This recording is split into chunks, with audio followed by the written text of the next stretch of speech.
What if I told you there's a part of the internet that search engines don't show? A place where anonymity is absolute and where both illegal activity and hidden freedom exist side by side. This is the dark web. But is it really just a dangerous digital underworld?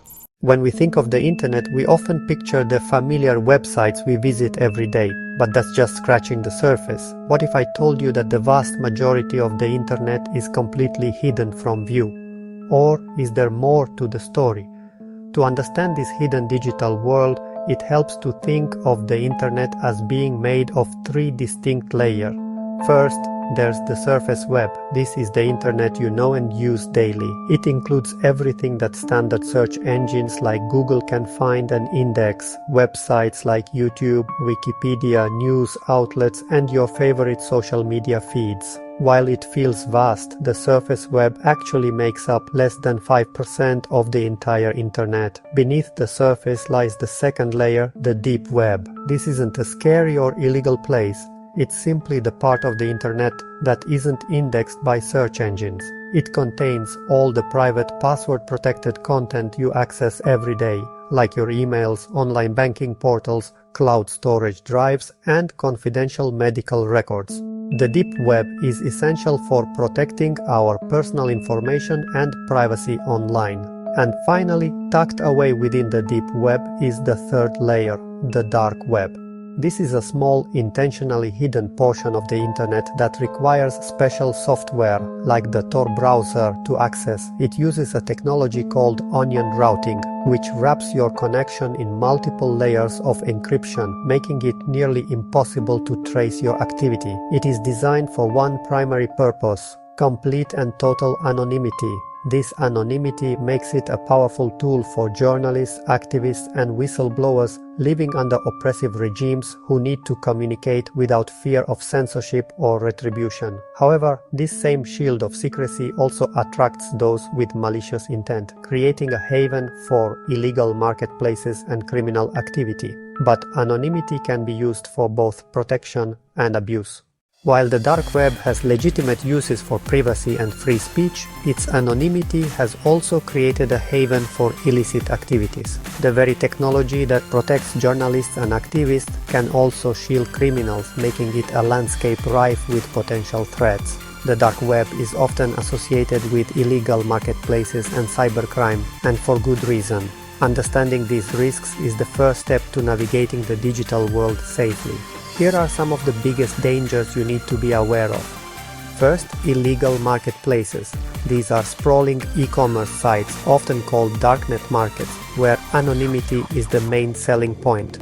They operate much like regular online stores, but the products are far from ordinary. You can find everything from stolen data, such as credit card numbers and login credentials harvested from corporate data breaches, to fake documents like passports and driver's licenses, and a host of other illicit goods and services. The existence of these markets fuels cybercrime on the regular web. Second, scams and fraud. The anonymity that sellers cherish is also a scammer's best friend. Because users are anonymous and transactions are typically made with irreversible cryptocurrencies like Bitcoin, fraud is extremely common.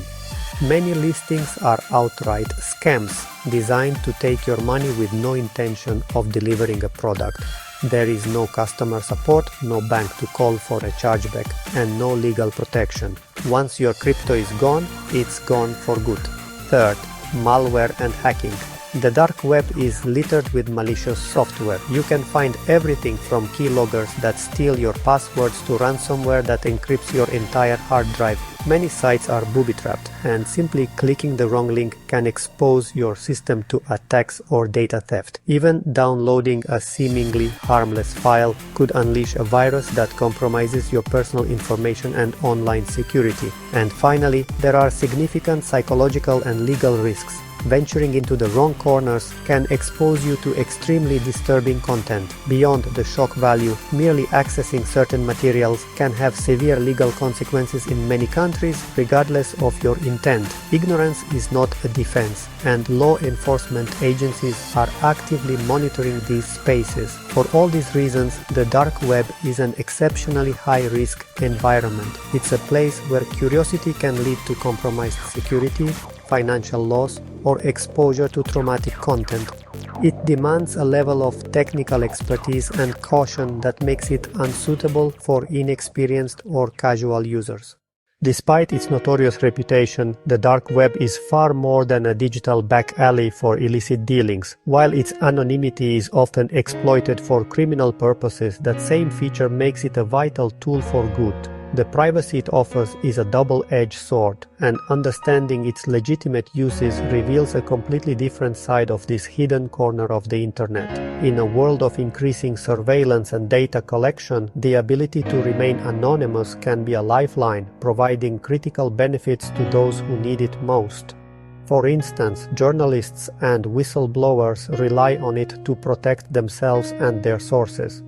In countries with heavy censorship or state surveillance, using the dark web to operate secure drop sites allows them to receive and share sensitive information without fear of reprisal. Major news organizations even host their own onion sites to facilitate this, enabling the exposure of corruption and human rights abuses that might otherwise remain hidden from the public eye. Similarly, political activists and human rights defenders operating in oppressive environments use it to communicate and organize. When governments block social media or monitor all digital conversations, the dark web provides a secure channel to coordinate protest, share uncensored news, and bypass state-controlled firewalls. It empowers them to advocate for change without putting their lives at immediate risk. But its use isn't limited to high-stakes scenarios. Even ordinary citizens are turning to privacy-focused services on the dark web. Some use it to shield their personal data from the relentless harvesting by corporations, while others may research sensitive health topics without that information being tracked and sold. For individuals in vulnerable situations, like victims of domestic abuse, it offers a way to seek help without being monitored. So, while the dark web is often misused, it also stands as a powerful bastion for digital privacy, freedom of speech, and the fundamental right to anonymity in an increasingly transparent world.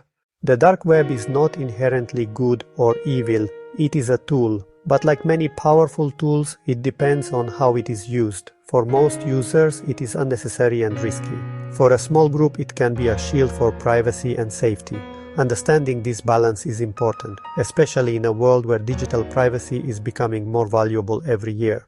The dark web remains one of the most misunderstood parts of the internet. Behind the fear and myths, there is a complex system built on anonymity, with both serious dangers and legitimate uses. The real question is not whether it exists, but whether we understand it well enough to separate fact from fiction. That's all for now. I will see you next time.